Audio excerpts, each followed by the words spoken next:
গুৰুতৰ অসুখত দিছপুৰ চিকিৎসালয়ত ভৰ্তি অসম কুমফুৰ প্ৰতিষ্ঠাপক সভাপতি বোকাজানৰ শিফু ৰাজকুমাৰ। গুৰুতৰ ৰোগত আক্ৰান্ত কাৰাটেৰ জ্যেষ্ঠ খেলুৱৈগৰাকী। চিকিৎসাৰ বাবে প্ৰয়োজন বহু ধনৰ। পত্নীয়ে আৱেগিক হৈ অসমবাসীৰ লগতে চৰকাৰৰ পৰা বিচাৰিলে আৰ্থিক সাহায্য। এসময়ত দপ্তপাই থকা কুমফুৰ গ্ৰেণ্ডমাষ্টাৰ শিফু ৰাজকুমাৰ এতিয়া চিকিৎসালয়ৰ বিচনাত।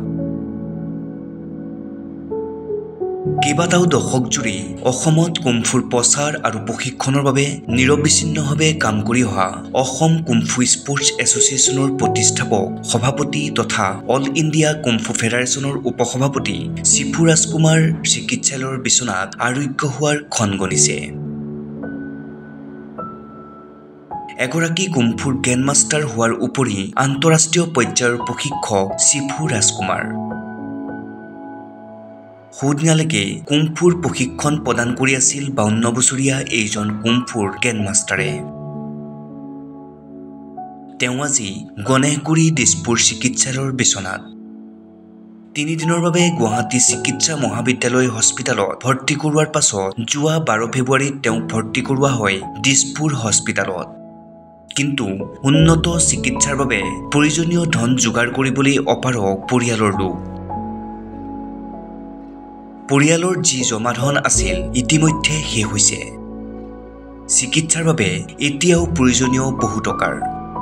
পত্নীয়ে চিকিৎসালয়ৰ পৰাই অসমৰ মুখ্যমন্ত্ৰী হিমন্ত বিশ্ব শৰ্মা, সৰুপথাৰৰ স্থানীয় বিধায়ক বিশ্বজিৎ ফুকনৰ লগতে অসমবাসীক কৰজোৰে বিচাৰিলে আৰ্থিক সহায়। আজি তেওঁ এটা জটিল ৰোগত আক্ৰান্ত হৈ আজি 20-25 দিন এই হস্পিটেলত চিকিৎসাধীন হৈ আছে।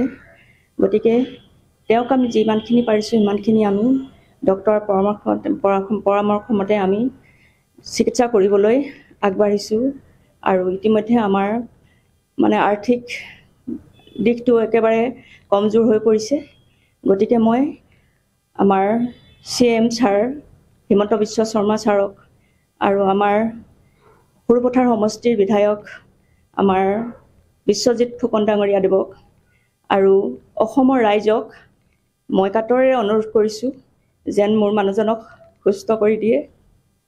খুব সোনকালে সকলোৱে যাতে অকণমান আৰ্থিক সাহায্য আগবঢ়াই তেখেতক সুস্থ হ'বলৈ সহায় কৰি দিয়ে যেন, ইয়াকে কৈ মই কাতৰ অনুৰোধ কৰিছোঁ সকলোৰে ওচৰত।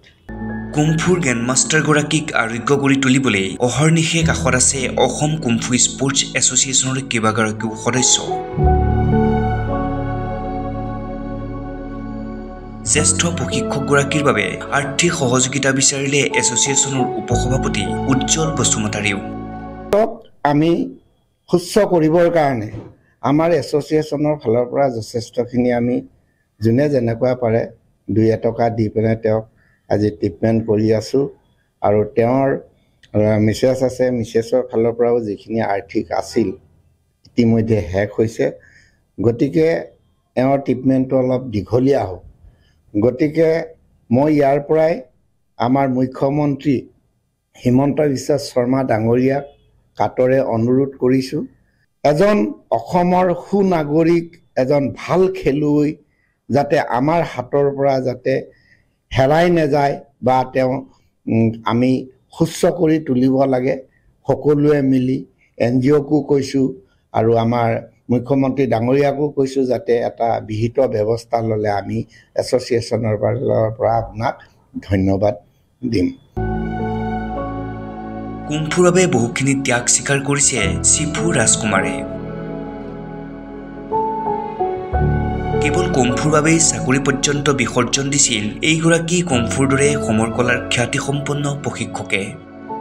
হৃদয়বান লোকে স্ক্ৰীণত দিয়া পত্নীৰ SBI একাউণ্ট নম্বৰ বা পুত্ৰ জ্ঞানম ৰাজকুমাৰৰ গুগল পে' নম্বৰত এইজন আন্তঃৰাষ্ট্ৰীয় কুমফু প্ৰশিক্ষকক সুস্থ কৰি তোলাত সাধ্য অনুসৰি জনাব পাৰে কিছু আৰ্থিক সহায়।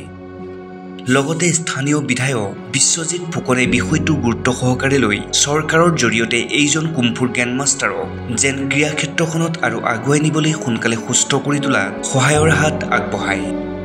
শিফু ৰাজকুমাৰৰ অতি সোনকালেই সুস্থ হৈ উঠক, আমিও আন্তৰিকতাৰে কামনা কৰিলোঁ। ভিডিঅ' জাৰ্নেলিষ্ট ধ্ৰুৱৰ সৈতে ভাৰ্গৱ বৰাৰ প্ৰতিবেদন অলিম্পিয়া স্পৰ্টছ।